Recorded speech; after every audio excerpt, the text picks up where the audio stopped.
धाबेजी और घारो pumping station पर अचानक बिजली का बड़ा ब्रेकडाउन हुआ है, जिसके बाद शहर को पानी की फराहमी आर्जी तौर पर मुअत्तल है।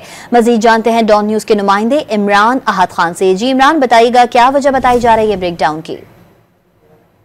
स्टेशन में ब्रेकडाउन हुआ है के की जाने से और अचानक बिजली का एक बड़ा ब्रेकडाउन हुआ है, जिसकी वजह से मुकम्मल तौर पे तमाम जो छोटी बड़ी मोटरें लगी हुई थी वो बंद हो गई। ब्रेकडाउन के बाद धाबेजी और घारो पंपिंग स्टेशन की तमाम पंपिंग जो है वो मुकम्मल तौर पे जो है वो बंद हो गई। बिजली के अचानक ब्रेकडाउन के बाद शहर के मुख्तलिफ इलाकों में जो पानी की फराहमी है वो भी आर्जी तौर पर मुकम्मल तौर पर बंद हो गई। जबकि वाटर कॉर्पोरेशन का ये भी कहना है कि इससे कबल जो है मरकजी लाइन है यूनिवर्सिटी रोड की, उसको जोड़ा जा रहा है। वो तकरीबन जुमरात तक वहाँ कराची की शहरियों को पानी देना था, मगर दूसरी जानिब जो धाबेजी और घारों के पंपिंग स्टेशन पे अचानक जो के का ब्रेकडाउन हुआ है, उससे मजीद जो है कराची की जो शहरी है वो पानी से जो है वो उनको नहीं मिल सकेगा, जिसके बायस जो है मुकम्मल 2 दिन तक तो धाबेजी और घारों को जो पंपिंग स्टेशन है वहां से पानी की जो वहां निकासी होती है शहर के मुख्तलिफ इलाकों में वो बंद रहेगी, और उसके बाद ही देखा जाएगा कि कब लाइट आती है और कब ये पानी जो है वो कराची वालों को दिया जाता है। जी।